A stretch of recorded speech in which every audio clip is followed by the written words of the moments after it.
प्रभुची करो उपासना, प्रभुची करो उपासना, उपासना, उपासना, उपासना, उपासना.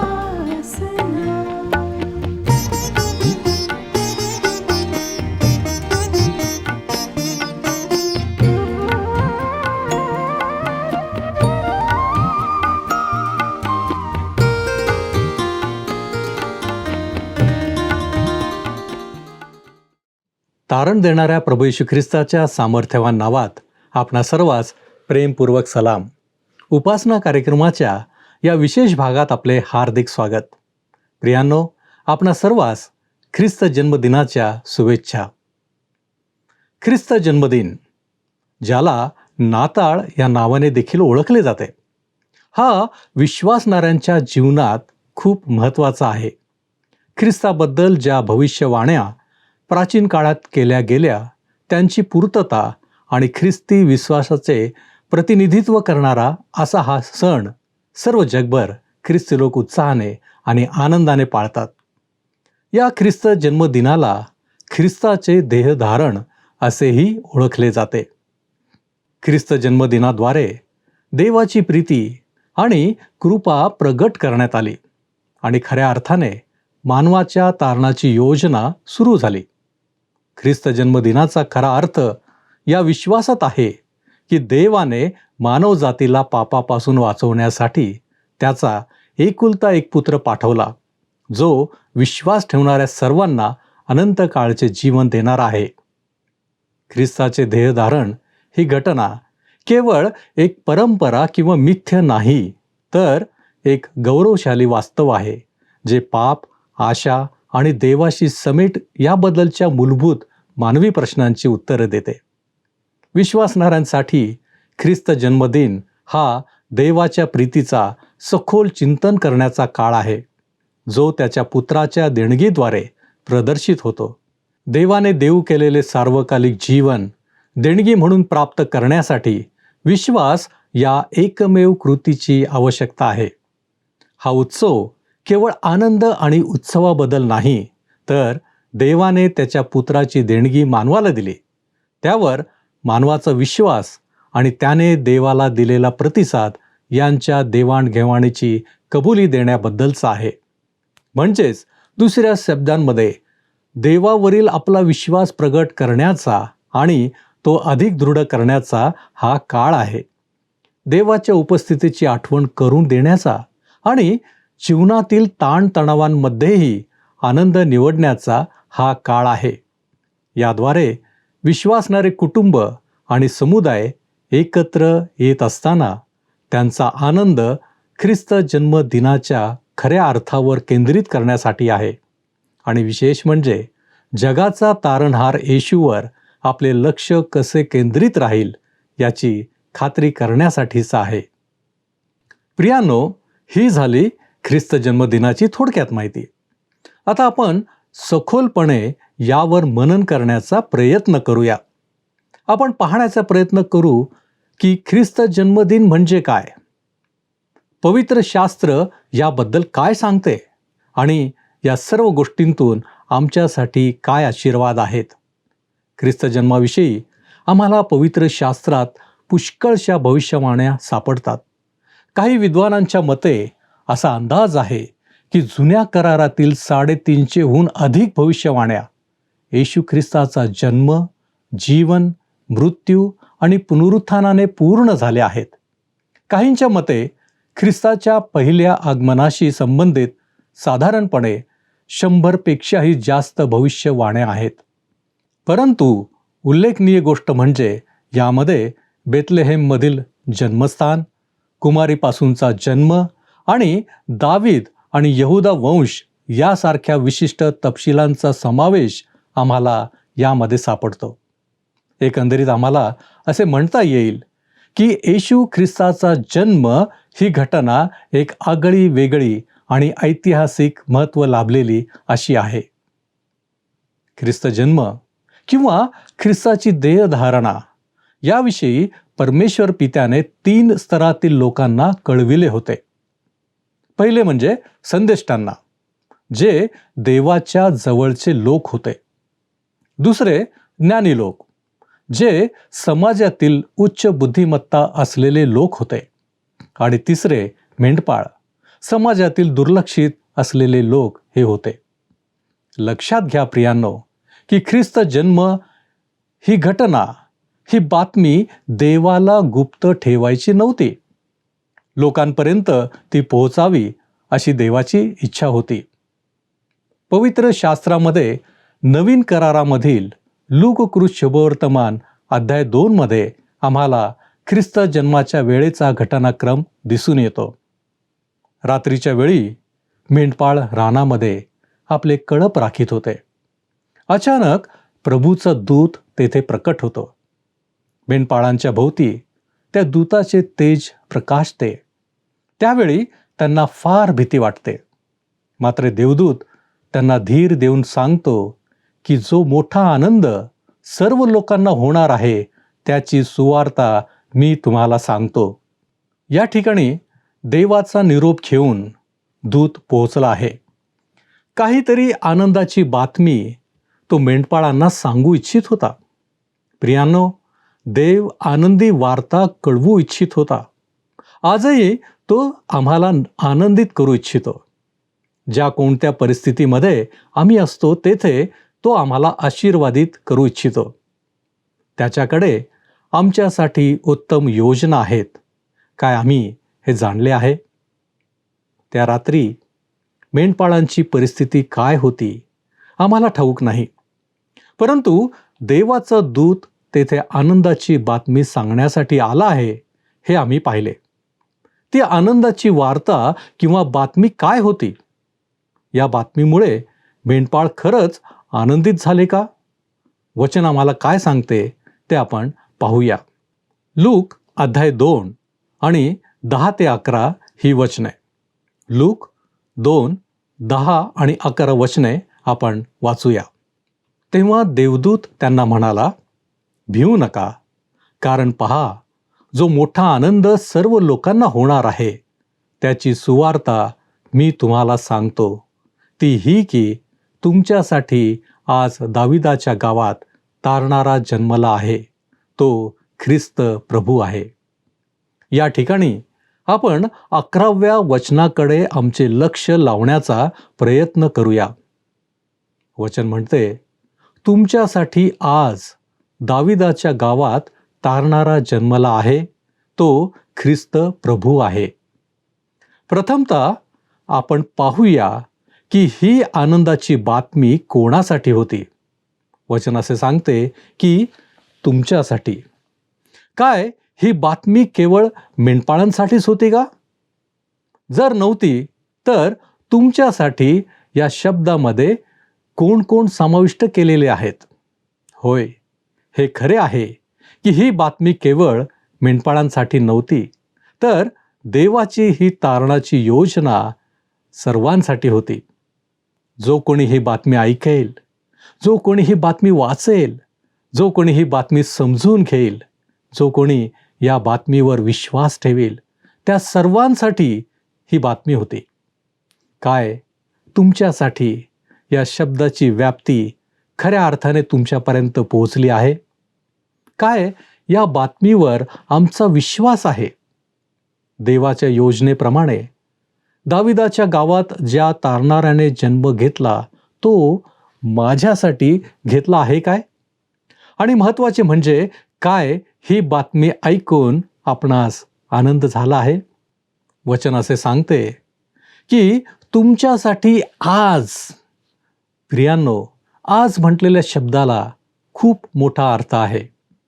देव जे काही करतो त्याची पूर्ती आज या शब्दात आहे. तो भविष्यकाळातील गोष्ट सांगत नाही किंवा भूतकाळातील गोष्टही सांगत नाही. जेव्हा आम्ही ख्रिस्ताला विश्वासाने आमच्या जीवनामध्ये स्वीकारलेले असते तेव्हा तो आमच्या जीवनात कार्य करू लागतो. त्याचे आशीर्वाद आम्हाला प्राप्त होऊ लागतात. इब्री 4:13 मध्ये वचन सांगते, जोपर्यंत आज म्हटलेला वेळ आहे तोपर्यंत तुम्ही एकमेकांना प्रतिदिवशी बोध करा. बायबलमध्ये आज या शब्दाच्या महत्त्वावर भर आहे, कारण तो एक क्षण आहे जो आध्यात्मिक प्रतिसाद, आज्ञाधारकता आणि विश्वासासाठी एक महत्त्वाचा क्षण असतो. तो केवळ कॅलेंडरवरचा दिवस म्हणून नव्हे, तर तो दैवी संधीचा काळ म्हणून सादर केला जातो, जो आम्हा प्रत्येकाला त्वरित कृती करण्यास प्रोत्साहित करतो. कारण उद्या अनिश्चित आहे आणि देवाचा आवाज ऐकण्याची संधी आम्हाला कदाचित मिळेल किंवा नाही याची काहीच खात्री नाही. तारणारा जन्मला तो ख्रिस्त येशू आहे आणि याची सुवार्ता सांगण्यासाठी the united church of Christ पृथ्वी युवक संघ आपल्यासाठी घेऊन येत आहे पहिल्यांदाच एक नवीन गीत, या चला जाऊ जगाचा उद्धार करू.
पुढे असे म्हटले आहे की तारणारा जन्मला आहे. तारणारा म्हणजे तारण देणारा, मुक्तिदाता, उद्धार करणारा. कदाचित असा प्रश्न पडू शकतो की एखाद्याला तारणाऱ्याची गरज का आहे? काय मला स्वतःला तारणाऱ्याची गरज आहे? यासाठी आम्हाला पाप म्हणजे काय ते समजून घेणे आवश्यक आहे. पाप म्हणजे अशी कोणतीही गोष्ट जी देवाला आवडत नाही. आदाम आणि हवेच्या आज्ञाभंगाने पापाची सुरुवात मनुष्यामध्ये झाली. कोणतेही पाप लहान किंवा मोठे नसते. प्रत्येक पापाचा परिणाम हा वाईट होतोच. आणि एखादा रोग पसरावा तसे पापाचा प्रसार होतो, त्याची लागण होत जाते आणि आम्ही देवाच्या गौरवाला उणे पडतो. आज जगात पाहिले तर भ्रष्टता आहे, वाईट कृत्ये होत आहेत. अवज्ञा करणारे, बहकलेले, नाना प्रकारच्या वासनांचे व विलासांचे दास्य करणारे, दुष्टपणा व हेवा यात आयुष्य घालविणारे, द्वेषपात्र व एकमेकांचा द्वेष करणारे या जगात पुष्कळ आहेत.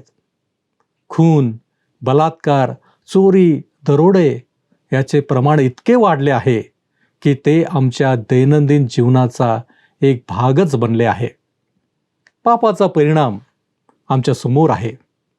घराघरात भांडण आहेत. लोक एकमेकांवर उठले आहेत. जणू काही लोक देवाची ओळख आता विसरले आहेत असे लोकांचे वागणे आहे. हीच कारणे होती की ज्या स्वरूपात मनुष्याला निर्माण केले, जे मनुष्याने पापाच्यामुळे हरवून टाकले, ते स्वरूप पुन्हा मनुष्याला प्राप्त व्हावे ही देवाची इच्छा होती. म्हणूनच त्याने जगावर प्रीती केली आणि आपला एकुलता एक पुत्र येशू ख्रिस्त या जगाला देणगी म्हणून दिला. याच कारणासाठी येशू ख्रिस्ताला तारणारा असे म्हटले जाते. वचन म्हणते, जो कोणी त्याचवर विश्वास ठेवतो त्याचा नाश होऊ नये, तर त्याला सार्वकालिक जीवन प्राप्त व्हावे. आपण निर्माण केलेल्या मानवाचा नाश व्हावा ही देवाची इच्छा नव्हती. म्हणूनच देवाने पापात पडलेल्या मानवाला बाहेर काढण्यासाठी तारणाऱ्याची म्हणजेच येशू ख्रिस्ताची योजना केली. आता आपण शब्द म्हटलेला जो उद्धार करता तारणारा आहे, ज्याने देह धारण केले, त्याविषयी पाहण्याचा प्रयत्न करूया. योहान शुभवर्तमान अध्याय 1 आणि त्याचे पहिले वचन आपण वाचूया. योहान 1 अध्याय 1 वचन. प्रारंभी शब्द होता, शब्द देवासह होता आणि शब्द देव होता. या ठिकाणी आम्हाला पाहायला मिळते की येथे शब्दाबद्दल सांगण्यात आले आहे. प्रारंभी शब्द होता, शब्द देवासह होता आणि शब्द देव होता. आता आपण त्याच अध्यायातील 14वे वचन वाचूया. योहान अध्याय 1 वचन 14. शब्द देही झाला व त्याने आमच्यामध्ये वस्ती केली आणि आम्ही त्याचे गौरव पाहिले. या ठिकाणी आम्ही वाचले की शब्द जो देव होता तो देहामध्ये आला, त्याने आमच्यामध्ये वस्ती केली. यालाच आपण येशू ख्रिस्त देहधारी झाला असे म्हणतो. देव आमच्यामध्ये आला, देवाने आमच्यामध्ये वस्ती केली. किती विलक्षण अद्भुत घटना आहे. जो शब्द प्रारंभी होता, जो देवासह होता, जो देव होता, तोच आता मानवी देह स्वरूपात आला. प्रियांनो, लक्षात घ्या की देव तुमच्यासाठी, माझ्यासाठी मानव झाला. आणि कारण काय? तर त्याने मानवी देहात राहावे, स्वतःचे रक्त सांडावे, मानवांच्या पापासाठी स्वतःचे बलिदान द्यावे आणि आपल्या मरणाने मानवाला पापाच्या दंडातून सोडवावे. किती विलक्षण अशी ही योजना, मानवाच्या तारणाची योजना देवाने तयार केली. प्रियांनो, ख्रिस्ताचे देहधारण साधी घटना नव्हती. ही एक स्वर्गीय योजना पापी मानवासाठी तयार केली गेली. देवाने मानवावर अशा रीतीने आपली प्रीती प्रकट केली. काय आम्ही हे जाणले आहे? पहा, शब्द म्हटलेला उद्धारकर्ता देहधारी बनला, हाच तो ख्रिस्त जन्म आहे. आज आम्हाला हा विचार करायचा आहे की काय मी पापी आहे याची मला जाणीव झाली आहे?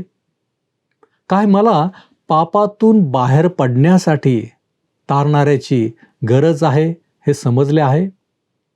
काय मी देवाच्या योजनेत म्हणजेच तारणाच्या योजनेत समाविष्ट केला गेलो आहे? आता आपल्याला समजेल की देवाच्या दूताने मेंढपाळांना का सांगितले की जो मोठा आनंद सर्व लोकांना होणार आहे त्याची सुवार्ता मी तुम्हाला सांगतो. खरोखर ही आनंदाची बातमी नाही का? आपले काय म्हणणे आहे यावर? आता आपण तीताला पत्र अध्याय 3 आणि वचने 4 आणि 5 वाचूया. तीत अध्याय 3 वचने 4 आणि 5. परंतु जेव्हा आपला तारणारा देव ह्याची दया व मनुष्यांवरील प्रेम प्रगट झाले, तेव्हा आपण केलेल्या नीतीच्या कृत्याने नव्हे, तर नव्या जन्माचे स्नान व पवित्र आत्म्याने केलेले नवीकरण यांच्याद्वारे त्याने आपल्या दयेनुसार आपल्याला तारले. कोणत्याही मानवी कर्म कृत्याने तारण मिळत नाही, तर ते विश्वासाद्वारे देवाच्या कृपेने प्राप्त होते. येशू ख्रिस्ताद्वारे प्रकट झालेली देवाची दया आणि प्रेम मानवजातीसमोर ठेवण्यात आले, ज्यामुळे तारणाचा क्षण आला. या वचनात आम्ही पाहतो की तारण हे पवित्र आत्म्याद्वारे नवीन जन्माचे स्नान आणि नवीकरण याद्वारे होते. या ठिकाणी स्नान हा शब्द एक आध्यात्मिक परिवर्तन म्हणून समजला जातो. याचा अर्थ असा की जीवनातील पूर्वीच्या सर्व चुकीच्या गोष्टी सोडून देणे, त्यासाठी पूर्ण विराम देणे आणि नवीन स्वभाव जो देव करत आहे त्याला स्वीकारून त्याप्रमाणे चालत राहणे आणि देवाला आवडणारे जीवन जगत राहणे. आता तीताला पत्र अध्याय 3 आणि वचने 6 आणि 7 आपण वाचूया. त्याने तो आत्मा आपला तारणारा येशू ख्रिस्त याच्याद्वारे आपल्यावर विपुलपणे ओतला आहे, यासाठी की आपण त्याच्या कृपेने नीतिमान ठरून आशा धरल्याप्रमाणे युगानुयुगाच्या जीवनाचे वारस व्हावे. आपला तारणारा येशू ख्रिस्त याच्याद्वारे विश्वासणाऱ्यांवर पवित्र आत्मा मुबलक प्रमाणात ओतला जात असल्याचे या ठिकाणी सांगण्यात आले आहे. पवित्र आत्म्याच्या द्वारे तारणाच्या प्रक्रियेत ख्रिस्ताच्या मध्यवर्ती भूमिकेवर प्रकाश टाकला आहे. आत्म्याचा हा वर्षाव ही देवाकडून मिळालेली देणगी आहे, ती मानवी प्रयत्नांनी मिळवलेली गोष्ट नाही. या तारणाचा अंतिम परिणाम म्हणजे नीतिमत्व मिळविणे, देवासमोर त्याच्या कृपेने नीतिमत्व मिळविणे. या नीतिमत्वामुळे विश्वासणारे सार्वकालिक जीवनाच्या आशेनुसार खऱ्या अर्थाने वारस बनतात. जे प्रथम पापामुळे मनुष्याने गमाविले, ते देवाच्या प्रीतीने येशू ख्रिस्ताच्या कृपेने आम्हा मनुष्यांना प्राप्त होईल याची ती आशा आहे. ख्रिस्ताला आमच्यासाठी देण्यात आले, यासाठी की त्याद्वारे आम्ही पुन्हा सर्वसमर्थ देवाचे व्हावेत. ख्रिस्त जन्मदिनाचे हेच तर महत्त्व आहे. याचे स्मरण आम्हाला करायचे आहे की आम्ही योग्य मार्गावर आहोत काय? आम्ही नीतिमत्व मिळविण्यासाठी एक पायरी वर चढलो आहोत काय? देवदूताने मेंढपाळांना सांगितलेला हा आनंद तुमच्यासाठी आहे. ती चांगली बातमी, सुवार्ता तुमच्यासाठी आहे. हा ख्रिस्त जन्मदिन तुमच्यासाठी आहे. तारणाऱ्याच्या द्वारे आता पाप गेले आहे आणि आता सार्वकालिक जीवनाचा शिक्का आमच्यावर आहे. हा आनंदाचा दिवस आहे, देवाचे गौरव करण्याचा दिवस आहे. देव करो आणि हा ख्रिस्त जन्मदिन व येणारे नवीन वर्ष आपणा सुखाचे, समाधानाचे आणि आनंदाचे जाओ आणि प्रतिदिनी आपण प्रभूमध्ये आणि त्याच्या विश्वासामध्ये अधिक दृढ होत राहो. आपण प्रार्थना करूया. सर्व समर्थ आमच्यावरती दया आणि कृपा करणाऱ्या आमच्या महान प्रेमळ परमेश्वरा, तुझ्या नावाला आम्ही धन्यवाद देतो, तुझी स्तुती करतो. प्रभू परमेश्वरा, आत्तापर्यंत या क्षणापर्यंत तू आमची काळजी घेतलेली आहेस, आम्हाला तू सांभाळलेला आहेस. आणि विशेष करून प्रभूजी, आम्ही आत्ताच जे मनन केलेलं आहे त्याच्याद्वारे तू आम्हाला पुन्हा पुन्हा आमच्या अंतःकरणावरती ते ठसवलेलं आहे की तुमच्यासाठी आज तारणारा जन्मला आहे. ही आनंदाची बातमी आहे. होय प्रभूजी, आज आम्ही या गोष्टींचा विचार करतो, ज्या गोष्टींचं मनन आम्ही केलेलं आहे, ज्याचं मार्गदर्शन तू आमच्या अंतःकरणापर्यंत पोहोचवलेलं आहेस. होय प्रभूजी, तुझी इच्छा हीच आहे की आम्ही पापामध्ये राहू नये आणि यासाठीच तुझा एकुलता एक पुत्र येशू ख्रिस्त तू आमच्यासाठी दिलास. ती देणगी तू आम्हाला दिलेली आहेस यासाठी की प्रभूजी आमचं जीवन आता बदलावं. होय प्रभूजी, आमच्या जीवनामध्ये आम्ही आत्तापर्यंत अनेक चुकीच्या गोष्टी केलेल्या आहेत, कदाचित आम्ही अजूनही करीत आहोत. परंतु बापा, तू आज आम्हाला पुन्हा एकदा जागृत केलेला आहेस. तू आम्हाला दाखवून दिलेला आहेस की आम्ही पापाचे नाहीत तर आम्ही तुझी लेकरं आहोत. आणि म्हणूनच बापा, तुझ्या मार्गदर्शनाप्रमाणे चालण्यासाठी आम्हाला तुझं सहाय्य हवं आहे. प्रभूजी, आम्ही स्वतःला तुझ्या पवित्र हातामध्ये सोपितो आणि आम्ही निश्चय करतो की प्रभूजी, आमच्या जीवनामधला प्रत्येक क्षण प्रभूजी आम्ही तुझ्या मार्गदर्शनाद्वारे चालण्याचा प्रयत्न करू, की जेणेकरून प्रभूजी आमची प्रत्येक कृती ही तुला आनंद देणारी होऊ शकेल. आणि ज्या कारणास्तव ख्रिस्ताला तू आमच्याकडे पाठवलंस ते कारण खऱ्या अर्थाने सफळ होईल. होय प्रभूजी, आणि म्हणूनच प्रभूजी आम्ही हा निश्चय केवळ आमच्या स्वतःपुरताच ठेवत नाही, तर प्रभूजी आम्ही इतरांपर्यंत देखील तो नेण्याचा प्रयत्न करणार आहे. कारण प्रभूजी, त्यावेळेस ती बातमी तू वेगवेगळ्या स्तरातील लोकांना सांगितलेली होती आणि अगदी दुर्लक्षित असं जे घटक होता त्यांना देखील तू सांगितलीस, ते म्हणजे मेंढपाळ. होय प्रभूजी, आम्ही देखील आमच्या आजूबाजूला असलेल्या लोकांपर्यंत ही बातमी पोहोचवण्याचा प्रयत्न करू आमच्या कृतीच्याद्वारे. होय परमेश्वरा, तू आम्हाला सहाय्य कर.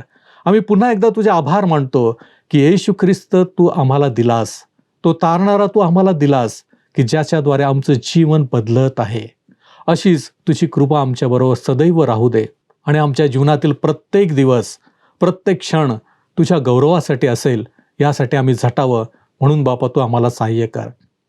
तारणारा प्रभू येशू ख्रिस्त, ज्याने आपले स्वतःचं रक्त सांडून आम्हाला खंडून विकत घेतलेलं आहे आणि आम्हाला त्या पापापासून बंधनमुक्त केलं, त्याच आमच्या प्रेमळ येशूच्या नावामध्ये ही प्रार्थना विनंती करतो, म्हणून तू ऐक. आमेन. तारणाऱ्या प्रभू येशू ख्रिस्ताची कृपा आपणाबरोबर सदैव राहो.